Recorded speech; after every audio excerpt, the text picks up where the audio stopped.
Hey, all right. Good morning, everybody. Um, yes, good morning from southeastern Massachusetts, where we have a bit of a rain and gray skies, with now the tropical storm Lee heading up along the coast, and it's Saturday. Hopefully, there will not be any power outages, because if that's the case, you might lose us, and therefore that'll be it, the end of it, our broadcast for today. Um, okay, so I want to welcome everybody to Coffee and Me Chat. And today it's Coffee, me, and our guest, Annemarie. Um, my name is Tracey Pacheco Medeiros. I am an author, a suicide attempt survivor, a suicide loss survivor, and an impacted family member. I'm a I am a Massachusetts state certified peer specialist with a BA in psychology and a concentration in addictions.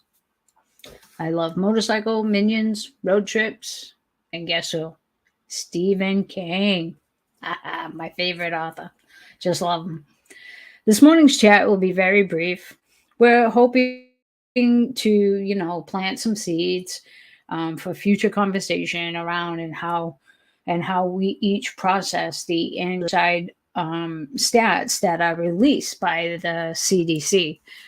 Um, that came out a few weeks ago, and Amory and I, we have been discussing what seems like for years we believe is missed within that data, or more to that point, not followed up on. Amory? Hey Trace, good morning. Usually I'm watching this from the distance as you do your coffee and me's, which my goodness, we've been doing since 2021. That's hard to believe that you've been doing this for so long, and I thank you for that service that you're giving. For everyone, hi, my name is Annemarie Matulis. Along with Tracy, we co-founded a nonprofit here in Massachusetts called A Voice at the Table, which includes the Impacted Family and Friends movement. It all began in 2013 and was formalized with the release of our documentary of the same name, A Voice at the Table. And that was in 2024, April, right after the American Association of Suicidology had developed and announced a new division dedicated to called ASLE, Attempt Survivor Lived Experience. In a week later, at our state conference in Massachusetts, we debuted A Voice to the Table, which was a call to action for a lot of reasons. Within suicidology, I am first and foremost an advocate and an activist who has spent years, way too many years, in public health as an educator, trainer, curriculum developer, and with way too many other hats. But let's get back to what activated today's topic, the CDC report. And before I turn to Tracy on that, the CDC report came out just about a month ago now. We need to look at some of the data that it's talking about. And unfortunately, typically the focus has always been on, rightfully so, how many people we lose to suicide. And every one of those is a devastation to a family. There's another category in this report, and we'll be talking about that a little later. And that's the seed we hope to plant. Trace, I'm going to turn it back over to you. All right. Thank you, Anne-Marie. So when we came together in 2013 and 2014 for our documentary, one of our major issues is that we, as attempt survivors, we're each seeking, peer-to-peer support resources to help guide us to confirm that we could find a life worth living. So after my last attempt more than 25 years ago, I had to change how I looked at life. I had to find healthy and helpful coping skills, and I have to continue continue to be willing to learn new things and to improve the quality of my life. So, as a certified peer specialist, I know the value of peer to peer interaction, one lived experience voiced with another. Um, I do wish, I was more aware of other suicide attempt survivors so much sooner in my recovery and wellness journey. For a long time, I thought I was a freak and totally alone. So we know that talk saves lives, and one of the things that I always keep stressing with attempt and loss survivors and their families in our impacted family and friends wellness workshop is how important it is for us to all break the silence and talk some more about what we have experienced and how we've not only learned to cope with this trauma, but to also find a life worth living in the face of it. Anne Marie? And Marie, uh, um, and I want to pick up on that phrase that Tracy has mentioned twice, and the reason is that it has not been released yet, but there is a new National Ad Council study that will be coming out, and what they were working on was ideation in attempt survivors, and it's a very in-depth research, and they're pulling it apart and being able to put it into categories. But one of the things that struck me above all else that I heard in this initial debrief was overall categories of ideation attempt survivors, the phrases that kept coming up the most was a life worth living. Is my life worthwhile? And so that brings me then back to the CDC report. We who work in the field of public health, suicide prevention, intervention, postvention, anybody within mental health, when the CDC report comes out every year, we all do the same thing. We sort of hold our breath and we wait and see what those statistics are going to be about. This year, it was very disturbing to see. And by the way, I need to say this: I'm not great on talking about stats because statistics in this case are people. They have names, they have families, they have hearts, they have loved ones.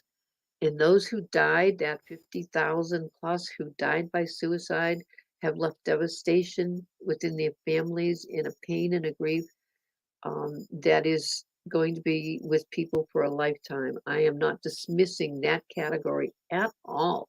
It is tragic. Tracy and I are both loss survivors ourselves, in addition to the other things we bring. But what has happened every year is that's what we do and put the focus on. And so over the last 10 years in particular, we develop more trainings. Training. It's a word I've grown to dislike. Yes, they are important. Tracy and I are both trainers. We started out as QPR, question, persuade, refer, from the Quinnet group, and then we took on with the support of the people in Boston's American Foundation for Suicide Prevention office. I became a trainer for Safe Talk and Assist. Tracy became a trainer for Assist, which is a massively excellent intervention training. Um, and there are so many more out there. Mm, the issue is the question we ask. I am not, I am no longer convinced that running out and creating another dozen trainings is the solution to those 50,000 we lost and preventing another 50,000 from dying. Because one of the people we don't go after in the sense of check-in and follow-up is the statistics are very general, and I hate using that word, but of all the people who have suicidal ideation or make an attempt, it comes out to approximately 5 to 7% of those who actually die. And I can remember a good decade ago, I can't believe it's been almost 10 years, Dr. John Draper standing in front of me at one point, or we were having a conversation somewhere, and he said, well, yeah, but what about the other 93%? Those who stayed, those who didn't die. Why aren't we chasing after them? Why aren't we chasing after them to figure out what did you do different? What did you do different? Um, and that is so important to look at. Good Morning America had a specialist on about 2 or 3 weeks ago, and he was asked by one of the moderators, "Well, Dr. Patel, what should we be doing after this report?" He said, "Well, the first thing he said is you need to keep checking in." And one of the things Tracy and I talk about from time to time is please don't always tell someone to call this number or do this or do that. They're probably the very people who are not quite able to do that because of the state of mind that they're in. But he said, do a check in. And then he said, and follow up. And I wanted to jump up and down and say, yeah, Tracy and I were at a panel a few years ago, and they asked us what we strongly suggested was the most important thing for those with ideation and attempt backgrounds. And we said, follow up. Where are they 5 weeks later? Where are they 5 months later? Where are they 5 years later? And so my question to everybody is the and that Tracy talked about, the and those who stay. We need to do more. We need to do better. Um, and so there are programs out there, but there are very few programs out there. And Tracy's going to tell you a little bit about one that we have added to our catalog. Trace? Thank you, Annemarie.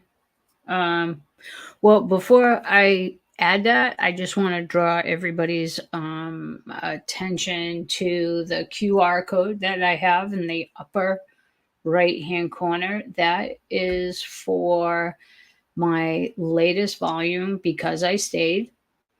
That's volume 1. Volume 2 and volume 3 will be following thereafter. So the QR code will take you right to that volume to purchase online at Amazon.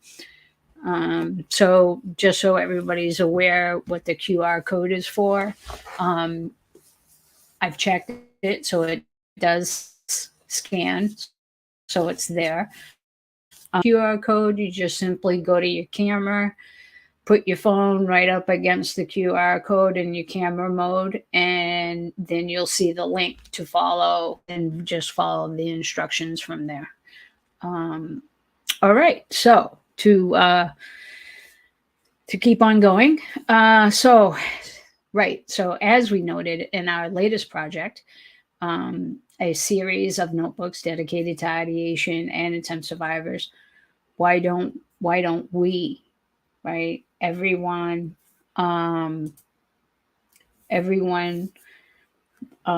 involved in suicide prevention, intervention, and post-mention talk much more about and with suicide ideation and attempt survivors who stay, right? So why don't we have way more written by suicide ideation and attempt survivors sharing, how they made that transition from despair to hope and took suicide off the table. I did not want to die. I wanted the internal agony and the pain to stop. Telling me to stay or be here tomorrow was just not enough. I needed to see, to feel, and to touch that more, confirm that it really would matter. I needed more than words. I needed my own clearance, plain and simple. From the angel from the old Christmas movie, It's a Wonderful Life. Because I stayed begins this much needed conversation. And that's what we hope to plant seeds for today. We're planting this seed here. So as Annemarie said, we grieve the loss of any person to suicide, and let's also focus on those who did not die, right? Those who stayed and found a path worthwhile life, a worthwhile life. Um, Stressing that Annemarie mentioned bring ideation and attempt survivors and the impacted family to all tables within suicide prevention. We support with, I mean, sorry, we support, yeah, with support, I found my way a life worth living. You know, it's hard work to stay emotionally balanced. Suicidal ideation is always hanging around. Um, let's get more voices at the table and let's be loud, real loud. I mean, real loud. You hear me? We want to scream it from the rooftops. We want capital letters. We want it all. We want to scream. Um, you know, we'll be back later this week to pick up the conversation. Keep your eyes open for the links. Um, we will also post updates on our Facebook and Instagram pages. Um, and our Instagram pages, yeah, because I stayed, search them out, post your comments and suggestions. Let's grow this movement to support those who did not, die. The ones who did not die. Those we want to hear the stories of. And hopefully save lives. That's what we want to do. We want to save lives. And we also want to instill hope in other people. And that's what we want to do. I know I need some hope too, you know. Um, this is life. It's hard. It's not easy. Um, Especially when we have some mental health issues going around. It's important that we hopefully save lives with this, and this is what we want to do. So I just want to say, yes, it's short and sweet, right to the point, direct. We want to be direct, right? Yeah. So we hope that your weekend goes well. Go Patriots, rock on. Go Penn State for today. Yeah. All that good stuff. So we want to say goodbye and hope to see you. And thanks a lot for, joining us here. Annemarie, you want to say bye? No, just No? everybody give some thought to what we've talked about. Yeah. Give some thought to what we're talking about. This is going to take a movement for us to say, let's do better, let's do more to wrap our safety around those who did stay and make sure they keep staying. And let's shout that loud, as Tracey said, so other people will learn from it and we can give people hope. It's about creating hope through action. So thank you all. Have a great weekend. Take care. Thank you. Bye. Take care, everyone.